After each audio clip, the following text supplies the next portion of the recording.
I thought I'd switch to sort of the talking hand rather than the chalkboard for some of these examples because they take so much space and I'm running out of space on my small little chalkboard. So maybe I'll work a few of these out by hand and see if that helps us help you guys figure out how these work out. So let's take a revisit to the problem we were working on in the last video, and I'll see if I can work it out a little bit more neatly with a little bit more space here. So this is a trigonometric substitution, and we have the square root of, and we have the sum of two squares. So I'm going to draw this triangle. Again, always draw the triangle in the same orientation, and you'll always land with functions that play well together when you're trying to work those trigonometric integrals. We have the square root of 4 plus x squared. If it's the sum, then the hypotenuse, always label the hypotenuse first. The hypotenuse is the radical. Variable vertical, if possible. Variable is vertical, and then whatever's left over is the horizontal. Notice 4 is 2 squared. All right, so the triangle is labeled correctly. Now we're going to choose. First, you choose the function that does not involve the radical and no variables in denominator, and so that's going to be tangent. And that's equal to x over 2. Get rid of the denominator. So this implies 2 tangent theta is equal to x. And again, the main thrust of this first choice is to create the differential. So this implies that 2 secant squared theta d theta is equal to dx, and that part's correct. The next choice, we choose the function that does involve the radical, and we, again, no variables in denominator, so that's going to be secant. Notice, if this first choice is tangent, it should work out that the second choice is secant. Tangent and secant play well together with the trigonometric integrals. If this first choice is secant, this will, if you do this in the same structure that I'm working with, this will work. If this is secant, this will be tangent. If this is tangent, this will be secant. If this is sine, this will be cosine. If this is cosine, this will be sine. So you should always be able to match these functions together so they play well with the trigonometric integrals.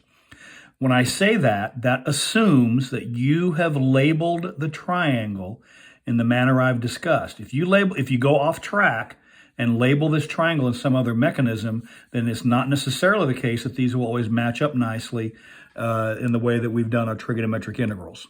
So anyway, so what we have here. The choice that does involve the radical is going to be secant,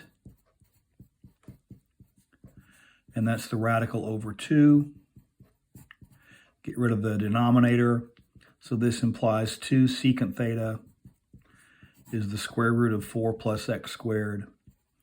And the substitution should be exact. So this implies that we have this is equal to x to the third is 2 tangent theta. We need the whole thing to the third power, don't we? All right? That's how we got our x. If there is a spare x in the problem, we're going to pick it up right here. If there is no spare x in the problem, we still need this column because we need dx. And in fact, we have it here. The differential dx is equal to, this is times 2 secant squared theta d theta. And then we have a 4 down here. Constants are just constants. Constant multipliers multiply along. The radical is, that's why we make the second choice. That's 2 secant theta. And the substitution is complete. Simplify this expression. So that 2 cancels with that. That secant cancels with one of these and leaves one of the secants still present. Is it clear we have 2 to the third power is 8 and 8 over 4. So I'm going to write this as 2. Put the 2 out front. This is an 8 over 4 is 2. And we have tangent cubed. We still have a secant left over. And so that's the trigonometric integral that you inherit from this trig substitution. I'm going to, if tangent is odd, you reserve off a secant tangent. So I'm going to reserve off secant theta, tangent theta, d theta. So that's reserved for the differential. And if this is reserved for the differential, then everything that's left over should convert into secants. What do we have left? That's here. One of these tangents is gone. So we're left with tangent squared. Tangent squared can be converted into secants. So tangent squared is secant squared theta minus 1. We still have this reserved piece. So now we're going down the familiar trail of the trigonometric integrals. This is reserved. And so now this is an ordinary garden variety u substitution. Let u equal secant theta.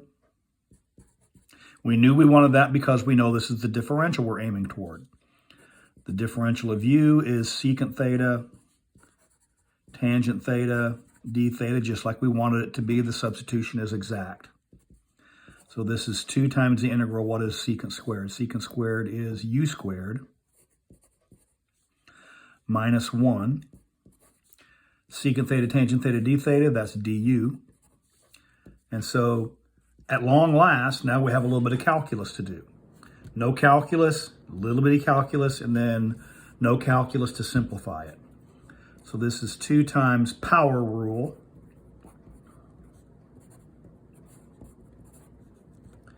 And now we have to trace all the way back up to the original variable. But notice we have to go from u back to theta, and then from theta back to x. So we have to just work our way back up the trail. This is 2, what was u? U is secant theta. So we have secant cubed theta over 3 minus, and u was secant theta. All right? And then in our last little bit here, we have it now in the language of theta. We have to translate from theta back to the original x. So what is secant? Where do we have secant up here somewhere? Yes, secant right there. If we did not, let's just suppose that didn't happen.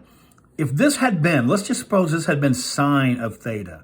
You could go back to the triangle. Sine of theta is opposite over hypotenuse. So any functions that you inherit out of this problem, you can get either from this collection of choose we've made, these choices, or at the worst case, you could go back to the triangle. That's why this triangle is so important to get at the very start and get it correctly. Okay, back to the original problem here. Secant theta is the radical over 2, and secant theta is the radical, so this is going to be cubed. So I'm going to write this as 2. I have 1/3. I'm going to take this figure and write it with 1/3. Now, what is secant cubed? Secant cubed is that expression to the 3rd power. 4 plus x squared over 2 cubed. There is my 1/3 secant cubed minus, what was secant? Secant was just the radical.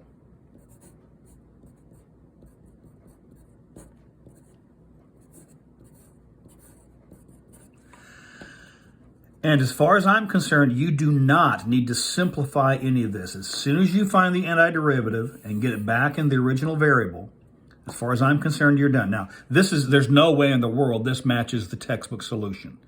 But that's correct. I don't care what form you have it in. Just find the correct antiderivative and go back to the original variable, put a box around it, and be proud of it.